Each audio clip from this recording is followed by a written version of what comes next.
Hello and welcome. You're watching News Central Television. I am Judith at TV. Here are the stories making headlines beyond the continent. And we'll begin with news in Central America, where El Salvador's president has made a controversial offer to house dangerous American criminals in his country's prisons, including U.S. citizens and legal residents. This proposal, which would see El Salvador's massive new prison system take on foreign inmates, was praised by U.S. Secretary of State Marco Rubio. El Salvador's president, known for his tough stance on crime, suggested the U.S. could outsource part of its prison system for a fee that would benefit El Salvador's overcrowded facilities. While unprecedented and likely to face legal challenges in the U.S., the offer marks an extraordinary diplomatic moment between the two nations. The president, in an act of extraordinary friendship to our country, knowing the challenges we face in the U.S., has agreed to the most unprecedented and extraordinary migratory agreement anywhere in the world. First, obviously, he continues with full cooperation on the returning of Salvadorians who find themselves illegally in the United States and welcome them back home. And that's already existing, and that will continue. But second, he has agreed to accept for deportation any illegal alien in the United States who is a criminal from any nationality, be they MS-13 or Tren de Aragua, and house them in his jails. And third, he has offered to house in his jails dangerous American criminals in custody in our country, including those of U.S. citizenship and legal residence. No country's ever made an offer of friendship. For more on this, we're joined by our international correspondent, Afia Hagen. Afia, tell us more. It's been quite a busy day for Donald Trump today with Benjamin Netanyahu's visit, as well as the call from the Chinese premier. What's the latest? Yes, a very busy day for Donald Trump indeed. Now, the trade war continues, this time between America and China. Now, as far as we know, that call between Donald Trump, and the Chinese Premier Xi Jinping hasn't taken place yet, but that is due to take place today.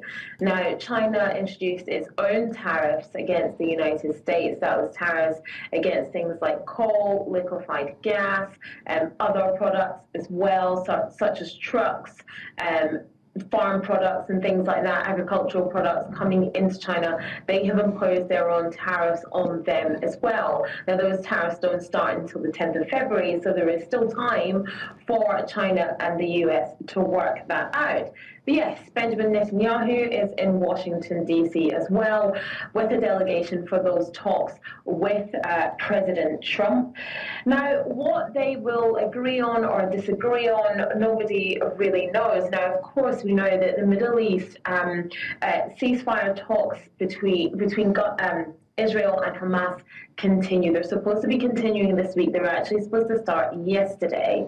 Now, those talks are going to continue probably after Netanyahu has had this meeting with Donald Trump. So those talks will probably be about the ceasefire and potentially the future of Gaza as well. Donald Trump said last week that he would like to see Palestinians move to Jordan and Egypt and for the whole of Gaza to be cleared out. Now, we don't know if he meant temporarily or permanently. And today he has talked about Gaza being a war zone that may take 10 to 15 years to be built back. And again, that raises the question of where would the Palestinian people who live there go in the meantime? So I'm sure they will be discussing that as well. And it's also thought today that Donald Trump is going to sign a memorandum to put maximum pressure on Iran. It wants to deny, or America wants to deny Iran all the paths to any nuclear options whatsoever, and also to counter its malign influence in the United States. Fresh sanctions could be applied to Iran as well. And meanwhile, Marco Rubio is in El Salvador. What's been happening there? Oh, yes, we saw that clip of him talking when he was talking about the agreement that he's come to with El Salvador, that he could see dangerous prisoners from the United States, even those who are United States citizens and those who aren't, and those who are El Salvadorian, and those who aren't, shipped to jails in El Salvador. Now, they will be doing that. El Salvador will be taking in these people for money. You know, they will be paid for that. And the El Salvadorian president has said that it may not be a huge amount of money to the U.S., but it's enough to make their prison system work well and to be sustainable. But there is legal challenges that go along with that. It's about deporting your own citizens to another country, and also citizens who are not from America could be sent there to prisons there. And the prisons there, because of the state of emergency El Salvador has had since 2022, are absolutely full to the brim, and some of them, you know, very, very high risk, high security prisons that are filled to the brim of gang members, and you could have, you know, potentially petty criminals mixed in with these people. So there could be some legal challenges that the United States could come across in the deportation of their own citizens and citizens from other countries to El Salvador for crimes they may have committed in America. And back on Capitol Hill, the confirmation on Trump's cabinet continues. Who is likely to be confirmed next? Yeah, Robert F. Kennedy Jr., who is the pick for Health Secretary, he is the next to be confirmed.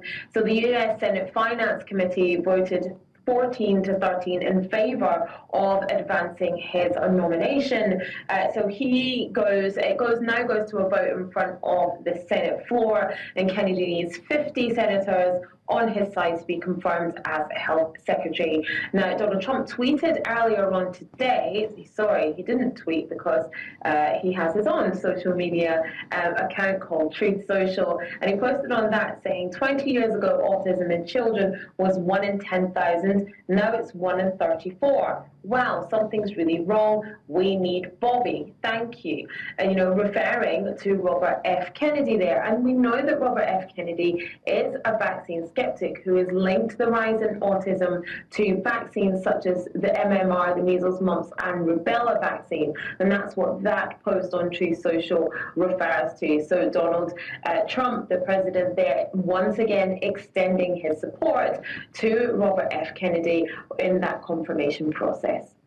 Well, Afia, many thanks for this in-depth analysis. The day has come to an end over here, but it's just midday there. Let's see how it plays out for the entirety of today. But Afia, many thanks for doing this with us. Afia Hagen, our international correspondent. In the meantime, in a bold move, the U.S. has struck a new deal with Canada and Mexico, while simultaneously slamming new tariffs on China. The deal, aimed at boosting North American trade, focuses on reducing barriers and fostering cooperation in key industries. However, the U.S. administration has also imposed increased tariffs on Chinese goods, escalating tensions in the ongoing trade war. The tariffs is expected to affect the wide range of products, from electronics to machinery, with critics arguing that they could raise costs for American consumers and businesses. Now, the global economic landscape braces for further fallout from these escalating trade moves.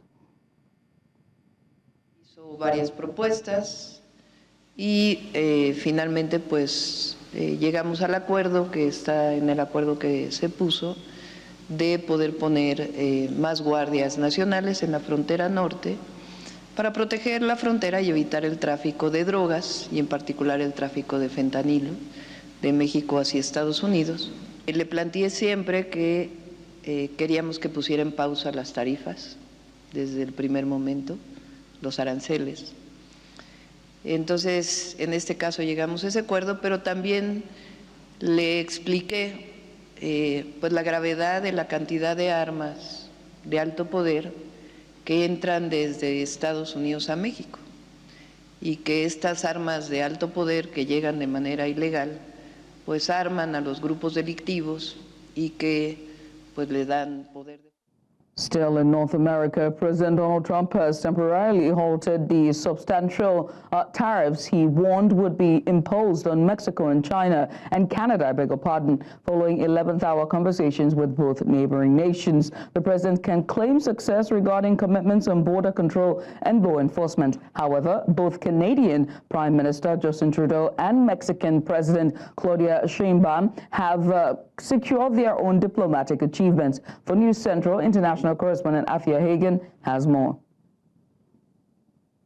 An economic crisis that could trigger financial turbulence across North America and globally has been averted, at least temporarily.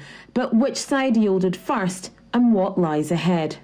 President Trump's bold diplomatic gambit with America's principal trading allies seems to have yielded results, with both neighbouring nations accepting enhanced frontier controls and intensifying their efforts to combat fentanyl smuggling.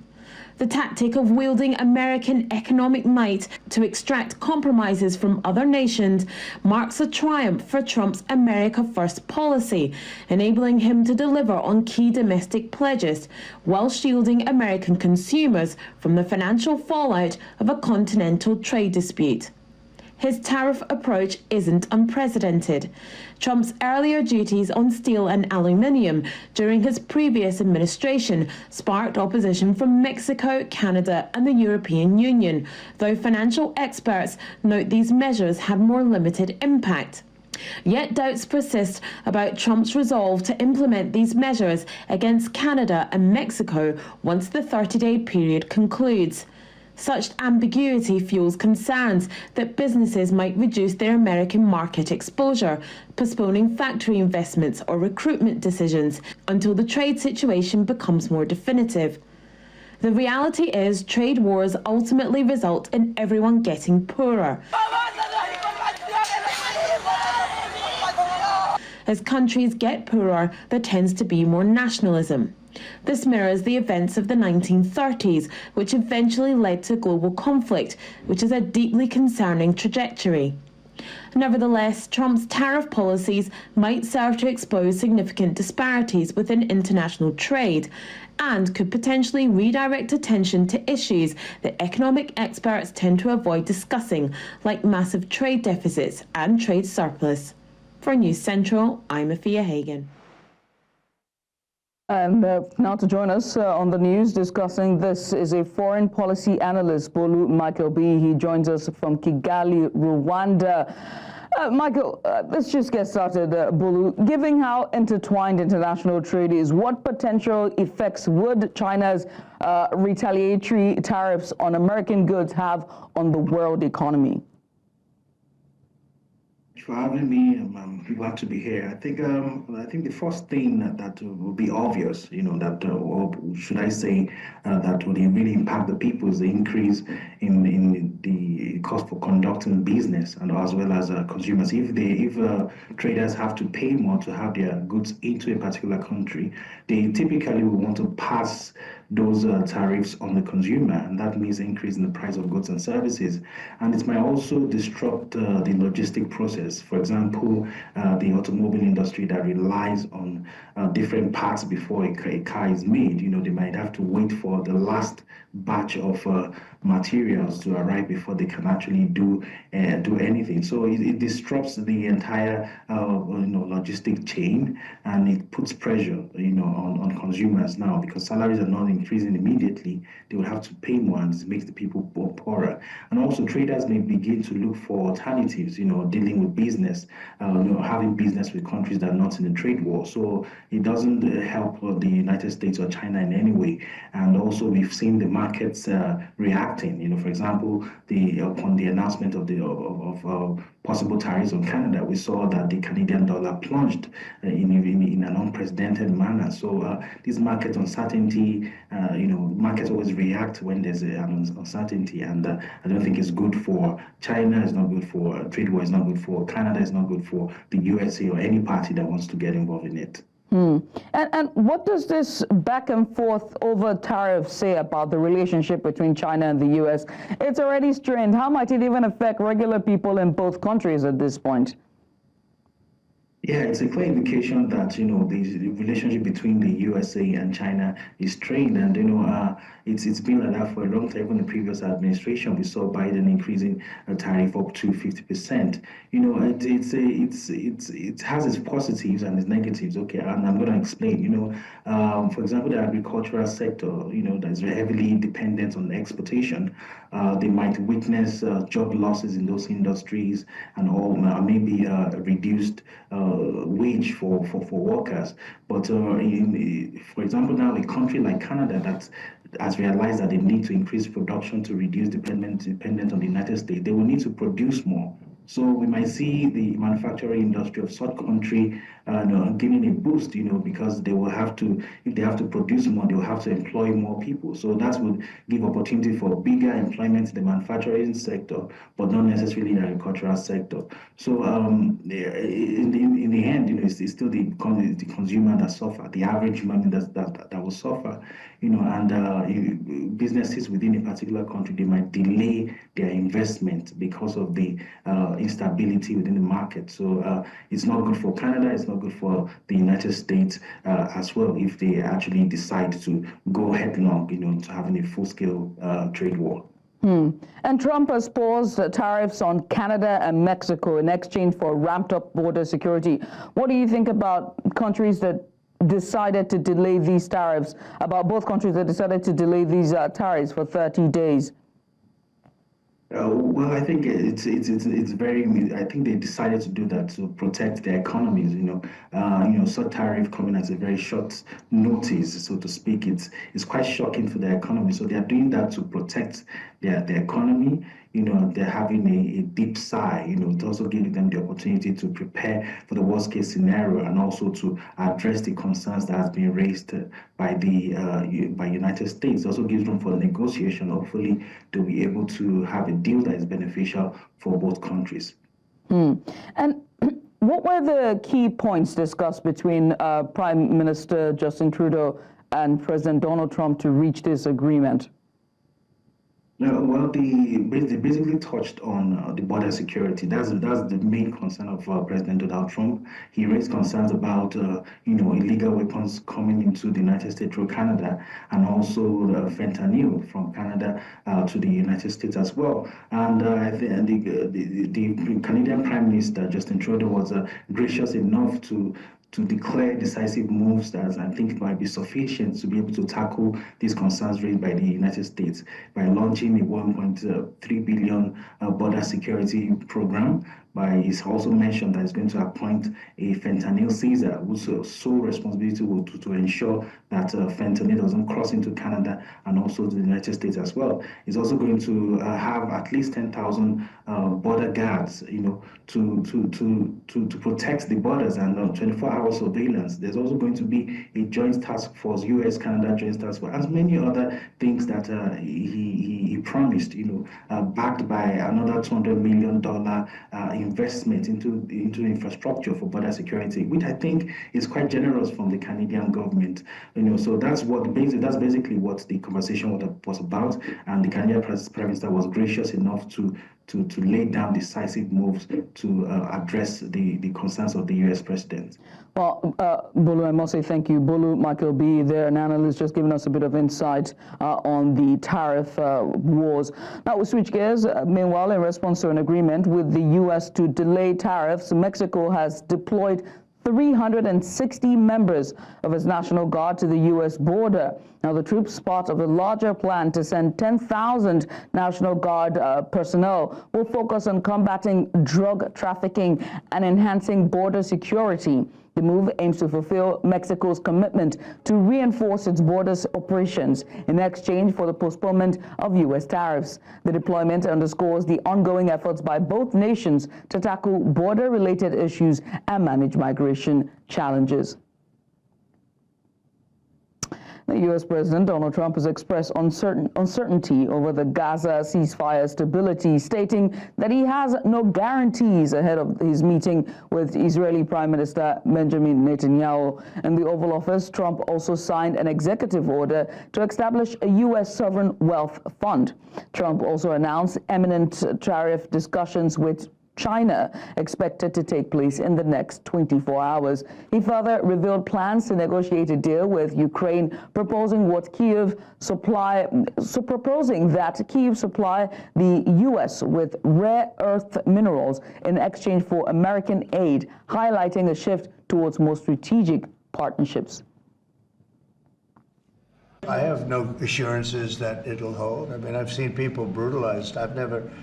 Nobody's ever seen anything like it. No, I have no guarantees that the peace is going to hold. It's a very exciting event. We're going to have a sovereign wealth fund, which we've never had. We have a lot of things that create wealth, and you're seeing that over the last 2 weeks. I think we've created more wealth. Other people have created de-wealth. The people, my predecessors, we're creating a lot of wealth. We'll be speaking to China probably over the next 24 hours. We're looking to do a deal with Ukraine where they're going to secure what we're giving them with their rare earth and other. And on to the Middle East, where 15 Palestinian prisoners released by Israel as part of the Gaza ceasefire agreement have arrived in Turkey, according to Foreign Minister Hakan Fidan. The former detainees entered Turkey via Cairo after receiving visas from the Turkish embassy. This release follows the first phase of the ceasefire, which saw 33 Israeli hostages freed by Hamas in exchange for the release of about 1,900 Palestinian prisoners. Many of the freed prisoners are being permanently exiled, and Turkey has expressed its willingness to take in some. This follows a precedent set in 2011 when Turkey accepted 11 Palestinians freed in a previous Israel-Hamas prisoner swap. 15 Filistinli hapishaneden bırakıldıktan sonra Kahire'deki Büyükelçiliğimiz üzerinden kardeşlerimize vizeleri verildi ve Türkiye'ye geldiler. Biz diğer bölge ülkelerinin de ve bazı ülkelerin de bu konuda rol almasının çok faydalı olacağını düşünüyoruz. Mısır bu konuda rol oynayacak, Katar oynayacak, Türkiye oynuyor. Şu anda bazı ülkelerde bunu gözden geçiriyorlar. President Donald Trump has addressed concerns about Israel's size during a recent interview, describing the country as small when questioned about the potential annexation of parts of the West Bank. Now, Trump used an analogy to explain Israel's geographical limitations, comparing the Middle East to his desk and a pen to the size of Israel. He emphasized Israel's small landmass and reflected on its achievements despite its size, without directly commenting on the annexation issue. I'm not going to talk about that. It certainly is a small it's a small country in terms of land. See this pen, this wonderful pen? My desk is the Middle East. And this pen, the top of the pen, that's Israel. That's not good, right? You know, that's a pretty big difference. I use that as an analogy. It's pretty accurate, actually. It's a pretty small piece of land. And it's amazing that they've been able to do what they've been able to do when you think about it. There's a lot of good, smart brain power, but it is a very... I must also tell you that a key UN health agency has warned on Tuesday that Washington's aid cut could see 1,200 more women die from pregnancy and birth-linked causes in Afghanistan through 2028, as well as 109,000 unintended pregnancies. These cuts come after President Trump's 90-day pause in foreign aid. The UNFPA, which helps prevent maternal deaths and offer reproductive health services, now faces a funding shortfall, particularly in regions like South Asia. Experts stress that the loss of these vital services could see women and girls in Afghanistan suffer severe consequences, with many facing birth-related dangers alone. Concerned about that substantial loss in funding. With respect to the amount of lives or that are impacted by this, again, if I just take the example of Afghanistan, between 2025 and 2028, we estimate that the absence of US support will result in 1,200 additional maternal deaths and 109,000 additional unintended pregnancies. Let's head to Europe, where we understand that 5 people have been wounded in a shooting at a secondary school in the central Swedish city of Örebro on Tuesday.